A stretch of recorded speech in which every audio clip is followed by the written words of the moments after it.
podcast where we talk to smart people, but not necessarily done by smart people? That is an awesome question. This one goes down probably on one of my top 5. Hey, I like nutrition. I like to eat food. This is the coolest thing ever. We're going to do this forever. I wish I paid more attention in that class. You know, I'm going to be honest, I don't understand that. As a man, I don't get it. Welcome to smartpeoplepodcast.com. Hey guys, help Smart People Podcast stay free to download by completing this short anonymous survey. It'll take no more than 5 minutes. Your answers will help match our show with advertisers that best fit the sensibilities of our podcast and its listeners like you. Listeners who complete the survey will be entered into an ongoing monthly raffle to win a $100 Amazon gift card. We promise not to share or sell your email address, and we won't send you email unless you win. Please go to www.podsurvey.com/smart. That's www.podsurvey.com/smart to take our survey and get a chance to win a $100 Amazon gift card. Thanks a lot. Welcome to Smart People Podcast, conversations that satisfy your curious mind. I'm Chris Stem. And I'm John Rojas. Another great episode for you today. Fantastic guest, Dr. Suzanna Walters. Her work is centered on questions of gender, sexuality, family, and popular culture. But the majority of our episode today is dedicated to her newest book, which is called The Tolerance Trap: How God, Genes, and Good Intentions Are Sabotaging Gay Equality. An interesting topic that we haven't covered yet, and as soon as we were done, John and I were both like, man, that was fantastic. Yeah, it was such a great episode. Really does open your eyes and make you look at things a little bit differently, maybe in a way that you haven't looked at it before. And if anything, that's what we strive to do here on Smart People Podcast. So we're going to keep this one short and turn it over to Suzanna here in a second. Make sure you check us out at smartpeoplepodcast.com. Thanks so much, by the way, for your fantastic reviews on iTunes and Stitcher. John was really a fan of one the other day that we saw about just how much somebody was enjoying the show. Yeah, somebody listened to 120 episodes in 3 weeks. Which is awesome. It's crazy. I've been listening to a lot of our episodes for like the 3rd and 4th time. It's about time you've listened to them. So anyways, guys, reach out. Email us, smartpeoplepodcast@gmail.com. And go to the website. You can check out our post. As we mentioned, we have Dr. Suzanna Walters. She is the professor of sociology and director of Women's Gender and Sexuality Studies program at Northeastern University. Hope you guys enjoy this conversation with Dr. Walters.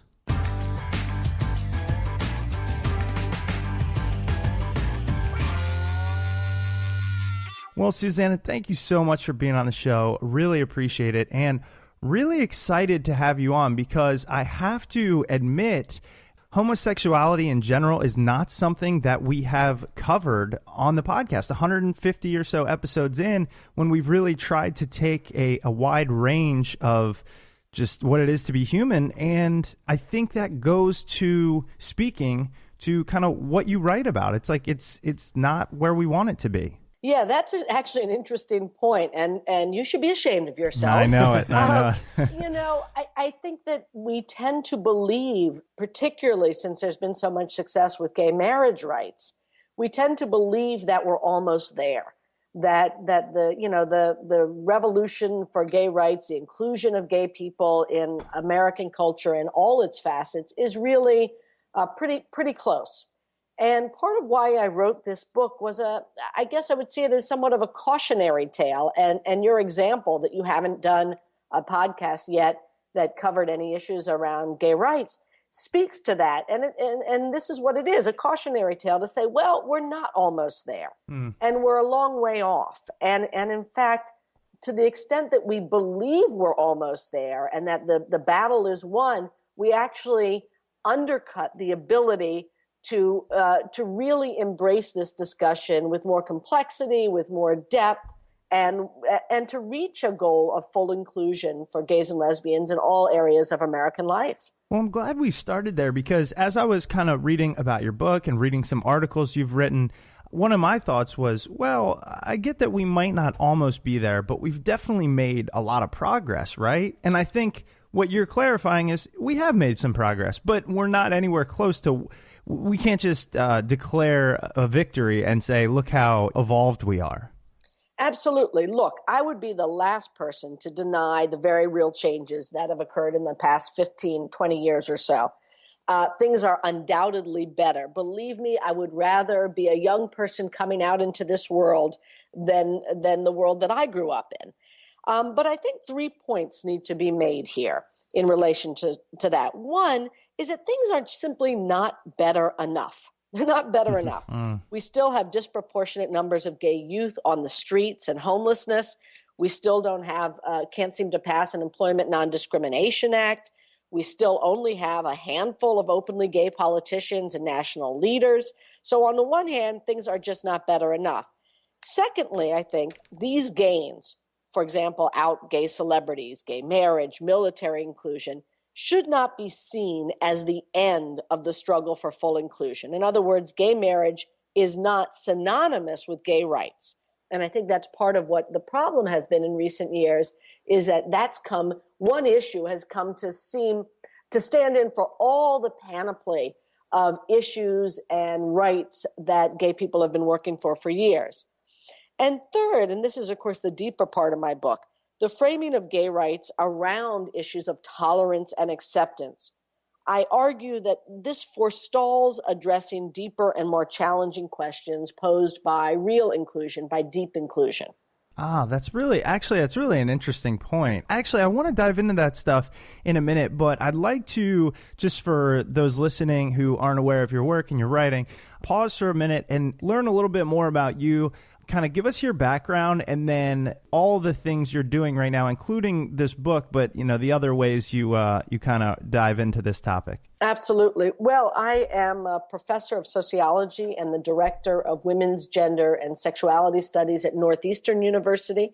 Actually fairly new there. I taught for years at Indiana University in Bloomington, and before that at Georgetown University in Washington.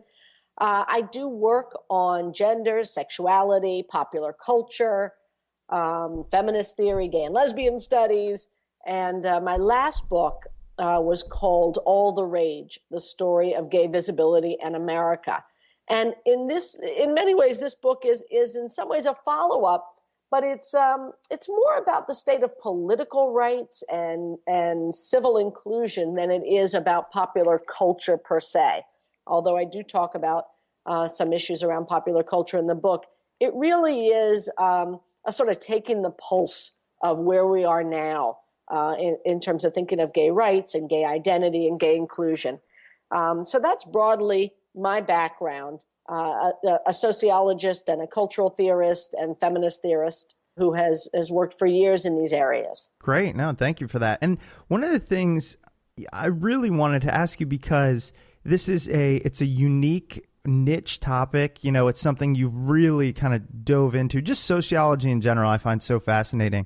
As you were kind of growing up, going through your own education, planning your future, one of the things we try to touch on in most episodes is kind of doing something you're passionate about, regardless of if you see exactly where it's going to go. And I feel like this specific subject, did you know where you were going to make your living, or how did that come to be? Really? No, my first book actually was about mothers and daughters in popular culture. So it was really far afield from this. I have been openly gay. I've been out since I was 16 years old. Mm-hmm. So for a long time, back in the Stone Ages. The world I came out in was a very, very different world. But I have been working and thinking about these issues both from a personal and a more sociological perspective for a long time. And I didn't actually set out to write a book like this. Actually, I think I set out to write a book that was much more a kind of follow-up on my last book. But one of the things that happened is that certainly the whole gay marriage movement happened, but also I sort of began to hear this drumbeat of we've made it, the movement's over, everyone pack up and go home. We've gained full equality, and so the book became much more of a response to that than I had initially intended. because I saw that as spreading throughout our society, that idea that, victory is at hand. And while I don't want to be a depressive downer here, I did want to say, hold on a minute, folks. Let's really look at the complexity of our current moment and approach it with a little more subtlety, and that will get us to gain a greater sense of inclusion than if we just celebrate too early. Sure. And now going back to the thing you mentioned about tolerance and acceptance and that being a hindrance, I wanted to touch on that as how I interpret it and see if we're on the same page, and if not, kind of have you dive in. So did you look at it as looking at gay rights as something to tolerate and accept is really in and of itself pointing out that it's not normal or it's abnormal or it's something to highlight? Is that kind of the take on it? Absolutely. You're absolutely right. Look, we tolerate things that we don't really like. I mean, that's the nature of toleration. So they say, oh, I was in a boring meeting and I tolerated it. I went to a terrible movie, but I tolerated it because my partner wanted to see it. We don't talk about tolerating wonderful sex or tolerating the great book we read or tolerating a democratic society. So the notion of tolerance already has built into it a kind of tepid acceptance of that which you do not really embrace. And so one of the things I argue throughout the book is that tolerance is too low a bar for us to, for a civil rights movement to have. Look, no movement worth its salt has banked on tolerance as the route to social change. I mean, the civil rights movement didn't say, look, please tolerate my darker skin color.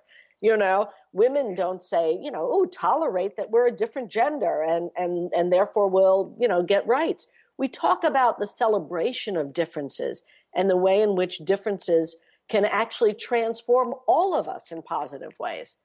So tolerance, it's curious to me how much the language of tolerance and the language also of acceptance is something that is framing the way we think about gay rights. And it really hasn't for other social groups and minority groups. And I think we need to push back at that.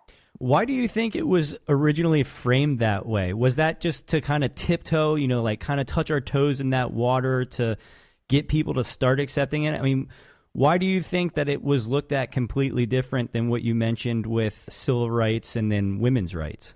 That is such a great question, and I wish I had a definitive answer. Believe me, I've been mulling this over for a long time now. I think there are a lot of reasons. I'm not quite sure why tolerance in and of itself has become the framework for gay rights. It certainly, let me just say, it certainly wasn't always the case. It's a very new framework. I mean, when you talk about the Great Stonewall Rebellion in the 60s and the movement even before and right after that, tolerance and acceptance wasn't anything that was on the mindset of those activists. It really was about social change, about transforming how we think about gender and how we think about sexuality. So tolerance wasn't part of the framework. It's really quite new. And I think some of it is linked to the way in which gay marriage, for example, has come to the fore as the strategic moment for the gay rights movement and the issue that we focus on. And I think people say, well, if we can just, tolerate this, just include this so that gays are seen as just the same as heterosexuals, then we can get to a broader sense of inclusion. So I think that's part of the reason that tolerance has come to define some of how we think about gay rights. But boy, it is something we've got to push back against. I mean, no real social change can happen when you're hitching it to tolerance. I've never thought about it like that before. And I know there's probably a lot of people out there that haven't. And even regarding gay rights, but other things that you just consider tolerating it. Perhaps it's time to change that mindset. And what kind of drove you to, I mean, that is a very unique or insightful thing. How'd you discover that?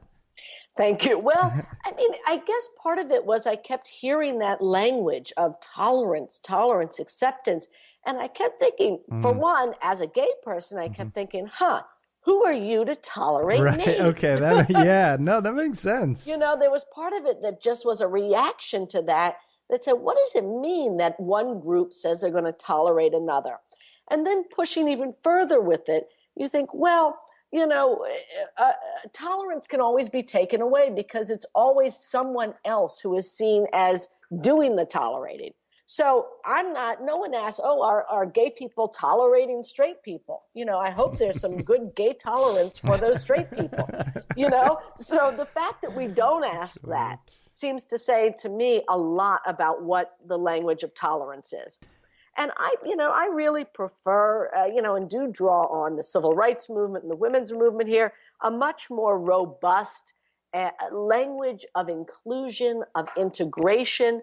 I think that kind of language offers so much more to us in terms of imagining a society in which there is an embrace of difference and which all people, straight and gay, can learn from each other about different ways of doing gender and imagining sexuality and family and so on. Tolerance just seems so weak to talk about social change. I agree. And it's really, it's really a human rights thing. And the fact that it's 2014 and there are a lot of people that don't look at it that way just blows my mind on a daily basis. Yeah, I kind of agree. I mean, that's one of the reasons I wrote the book as well, is that, I guess sometimes I'm a glass half empty sort of person.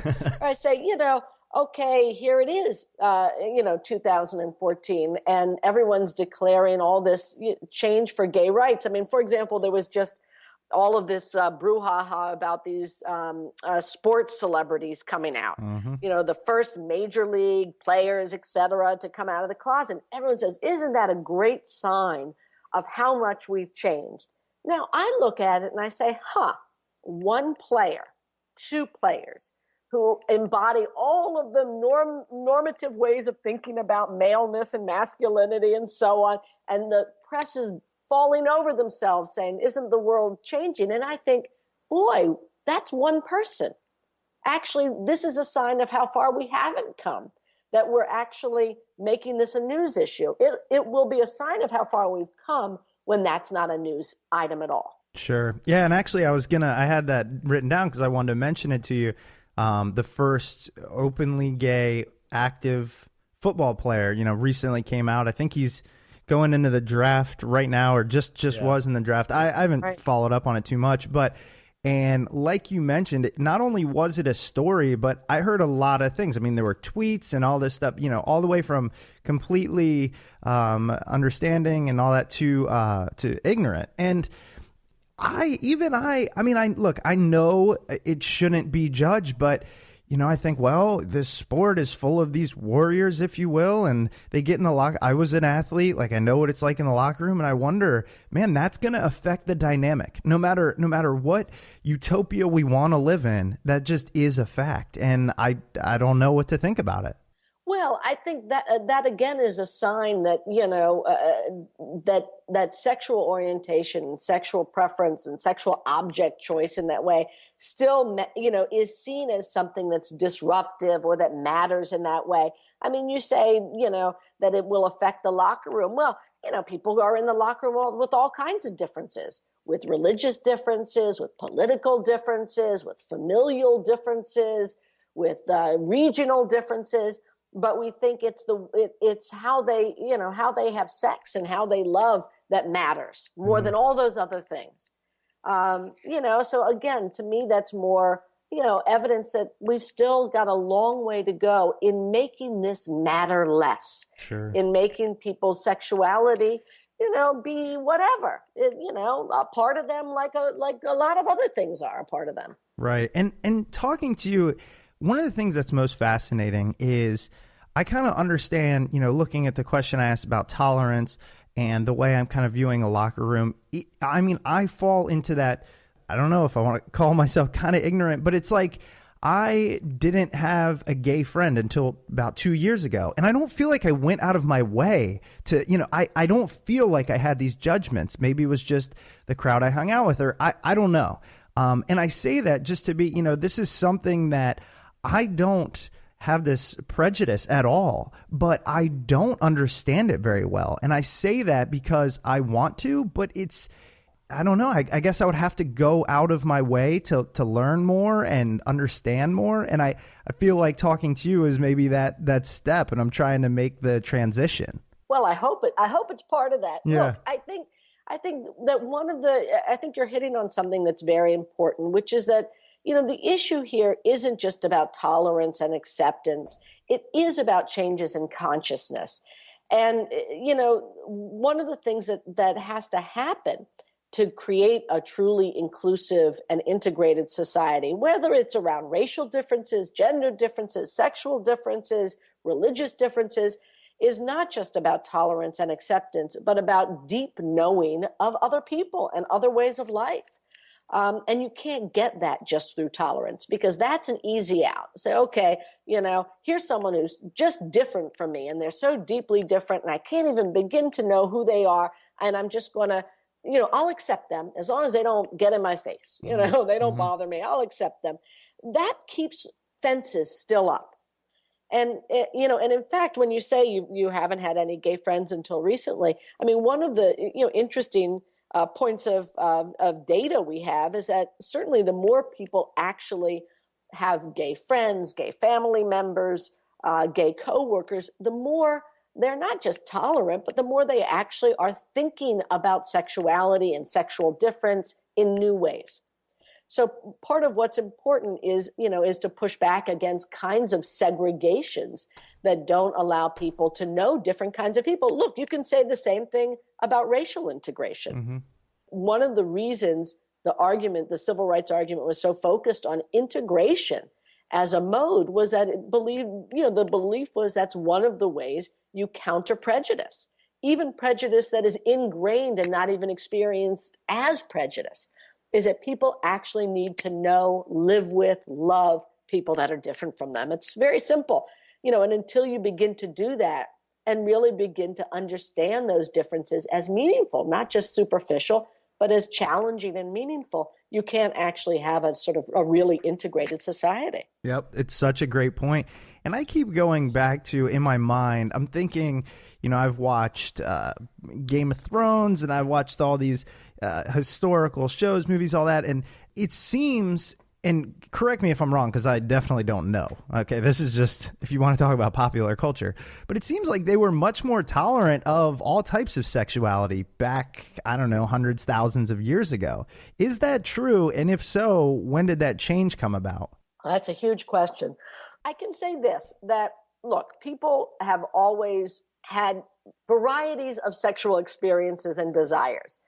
And in fact, the way in which we understand sexual identity now, that there's this opposition there, you're either hetero or homo, and you either, maybe bisexual, but you either, that sexual desires are sort of fixed on our bodies and in our identities in very oppositional sorts of ways. That's a very modern phenomenon.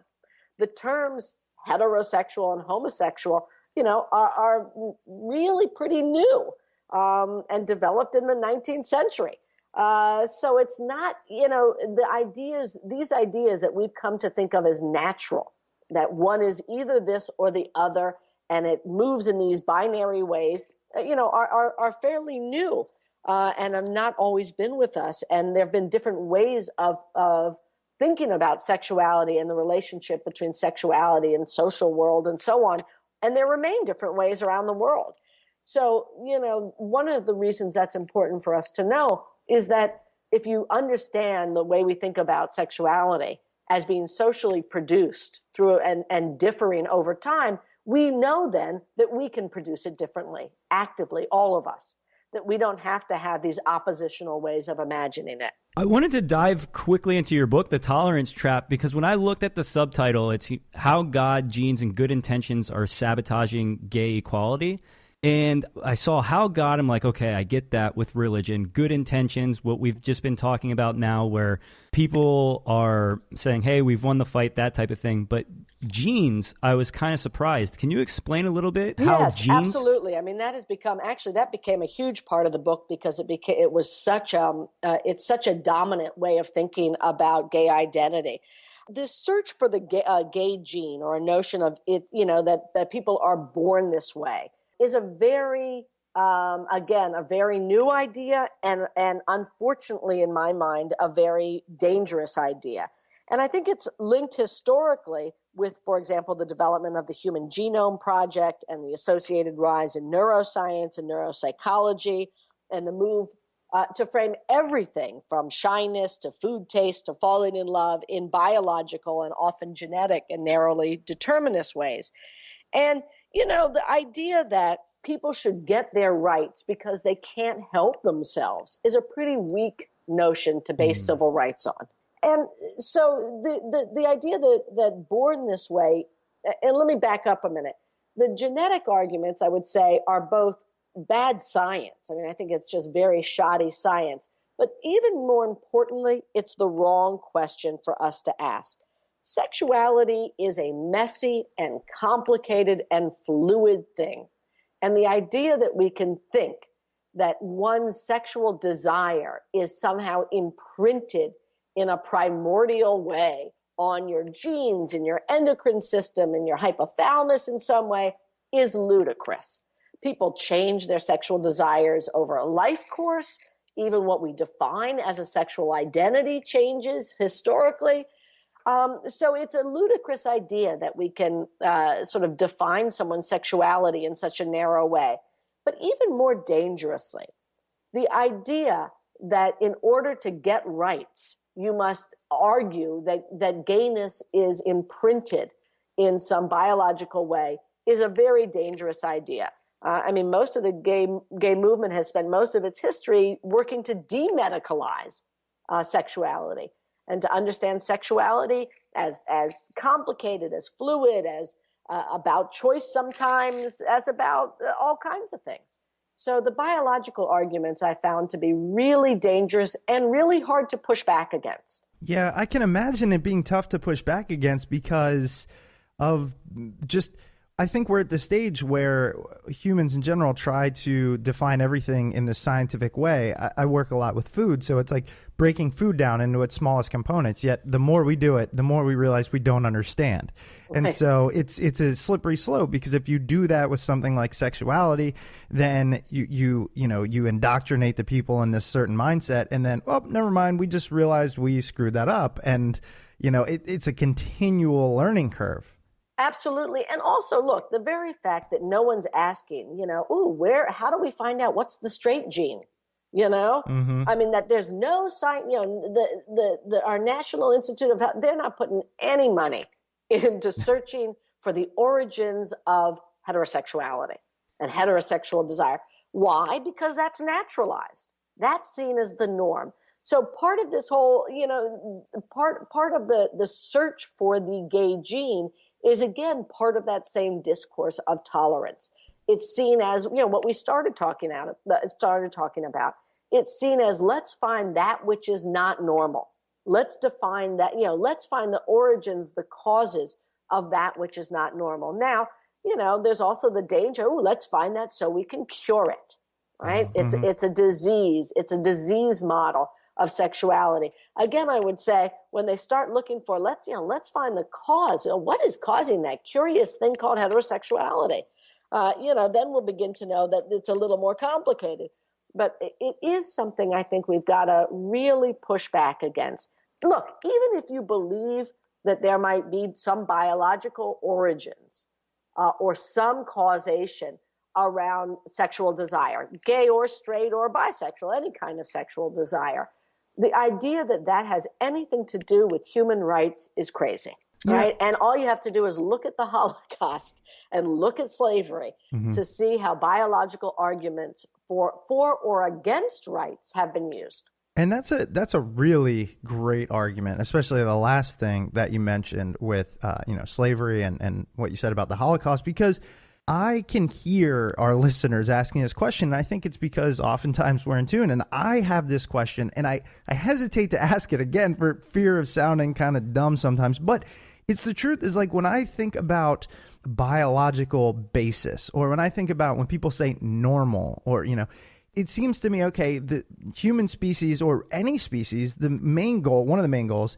is to procreate, which can't happen through a gay relationship. And I'm sure you've covered this before. So I'd like to know kind of, because I mean, if you imagine that, right, if everybody was gay, obviously we would die off, I guess. What are your thoughts behind that? Well, I mean, I'm not an evolutionary biologist in that way. I mean, Sure. I don't think that, we are pre-programmed in that sense. But I also say, look, the fact is gay people have children. I mean, there are other ways. We are living in an era in which there are many ways to reproduce. So the idea, somehow the idea that gay people are not involved in that kind of family life is just actually empirically untrue. People have had all kinds of sexual practices and desires throughout history in a variety of different societies. So the one thing, Kinsey said it years ago, the one truism about sexuality is variety. I mean, variety is the norm. That is the norm in the animal kingdom and in the human kingdom. And in fact, that is the research that Kinsey showed, years ago with fruit flies. And people have shown that with when they're looking at the animal world, the variety of ways in which animals mate and have sexuality, and the variety of ways in which humans have sexuality. Including forms of reproduction that aren't heterosexual biological forms of reproduction. Yeah, and I know you have a question, John, so I'm going to let you ask this. I just have to state this because I thought about it when you mentioned animal kingdom and variety and just abnormal behaviors that might not seem biologically sound. I think about the praying mantis that bites the head off of the male. The female actually kills the male right after sex, if you will. And I'm like, that's the least efficient way of procreating, but it happens. So it happens, and we wouldn't want to say, oh, that's the rule, so everyone should bite the head off. Right. I mean, we don't. Please don't bite my head off next time. We will. I swear we're not going to bite your head off. I mean, the idea that somehow, there is a singular way and that we mimic it and that we should mimic it in certain ways. I mean, look, we live in a social world. We're social beings. We are not, simply put here to follow some plan of evolutionary, biologists. And going back to the procreating thing, I'd like to think that if the world was just gay people, that they would, to use this, I guess, bad word now, they would tolerate straight sex or something to produce children for each other or to do all that kind of stuff. So I think the world would find a way, definitely. Yeah, I don't think population's a real problem. Yeah, not right now. Definitely not right now. I mean, that's really not. I mean, that argument always is sort of like, really? Because, gosh, I mean, they use it. It's interesting. It comes up, in the anti-gay marriage arguments. You'll see some of the judges and lawyers saying, well, marriage is for procreation, so gay people can't get married. Well, there are two answers to that. One, of course, gay people do procreate. We are parents. I am one. But the other is, are you really going to make that a criteria? Then everyone over menopause can't get married. Then that 70-year-old couple who met in the retirement, they can't get married. I mean, it's the most ridiculous argument. Yeah, I agree. I wanted to go back real quick to the genes thing because I had a quick question for you because, they are trying to look at what is the scientific origin for the gene for homosexuality. Has there been any other type of research like that where, okay, why do these people like country music? Why do these people like rock and roll? Why do these people like cilantro? Why don't these people? I mean, have you seen research on that same thing, or is this really just kind of like a scapegoat thing for trying to wrap our heads around homosexuality? It's a good question. Look, I do think, particularly since the development of the Human Genome Project, that there has been a rise in looking for determinants of all kinds of behavior. But I guess I would say it's also very interesting. So there have been of shyness, or do you like cilantro, or do you like to dance this way, or this kind of music. But it is true that when it comes to sexuality, most of the research is the gene for this thing we are calling homosexuality, not heterosexuality, not fluidity, not, so first of all, it's presuming we know what this thing is, and it's a singular thing, and we can find something that determines it. And we're asking the question about that. To me, it's just it's both a bad science question and it's uninteresting. I'm not interested in what, the causation of your sexuality or my sexuality and how it changed. It has no relationship to getting equal rights. Right. Why someone has this skin color, why someone has that, why someone's left-handed or right, who cares? In terms of accessing rights. I would also say when it comes to sexuality, I just have to say again, it has such a narrow view of sexuality, the idea that it's singular. People do change their sexual desires over their life course. They change who they like, what kinds of practices they like. So the idea that we can sort of hone in on a singularity of sexual desire, it is this or this, it is directed to this kind of person or that, flies in the face of most people's experiences. Yeah, and there's one thing that actually scares me about the fact that things do change. Like, you can change your sexuality, because there is a certain group of people that will jump all over that, saying we can change these people back to normal. And I don't know. I think that's completely ignorant, and it really does scare me. Well, and you're absolutely right. And the response to that of the what you're referring to is what the so-called reparative therapy movement, which is this idea that you can. The problem with that is not just that it's wrong, that people can't change. The problem with that is, why should they? Right. So what we need to say back to those people is, it's not just that this is bad science and bad therapy. It's that it's unethical. Why do we want people? Because again, you're presuming that there's something bad there. That's the notion of tolerance.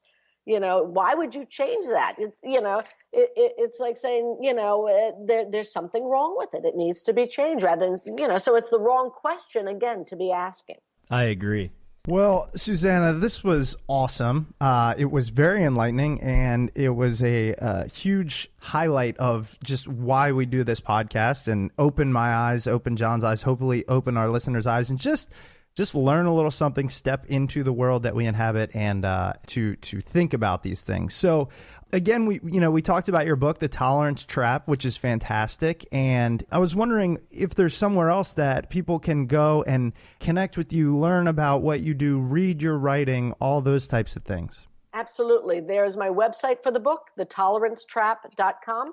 And I also have a blog on the website, connected to the website. So that would be the best place for people to go. Fantastic. Well, again, thank you so much for your time. Really, really appreciate it. Thank you. I enjoyed it. All right. Have a great day. You too. Bye-bye. Bye. Welcome back, everybody. I hope you enjoyed that conversation with Dr. Suzanna Walters. Again, her book just came out. It's called The Tolerance Trap: How God, Genes, and Good Intentions Are Sabotaging Gay Equality. Check it out. It is a fantastic read. And guys, do you have Twitter? Are you on Twitter, everyone? I have Twitter. I know you do, because we'd like to hear from you at Smart People Pod. John is on a quest to go over 1,000 It's right a away. slow quest right now. Well, it's not that slow. But it's climbing. Yeah. And the thing is, what we really like, and people did this a lot recently, is if you say kind of, hey guys, I just listened to episode blank, include the guest, and then put at Smart People Pod. Again, only do that if you like it. I'm not saying whatever, but it's something you can do on your phone. Hopefully you're not driving. Maybe you're at a stoplight. And it lets the guests know, and it helps us get better guests and really continue this show. It brings the whole community aspect in. And a lot of the guests actually get involved. I know the Lyft app and Tony Stubblebine were having conversations with a lot of the people that were commenting, saying, hey, the Lyft app's awesome. I heard about it on your show. And then Tony reached out to them and was asking, what are you doing? What habits are you trying to create? All those things. And he's making cool conversation with people. That's a great point. If you want to talk to some of the guests we have on, that's probably one of the best ways to do so. So we're just bringing you into the fold. Thanks again for listening. Make sure to tune in next week. Hit that subscribe button so you don't miss a thing. smartpeoplepodcast.com. See you later.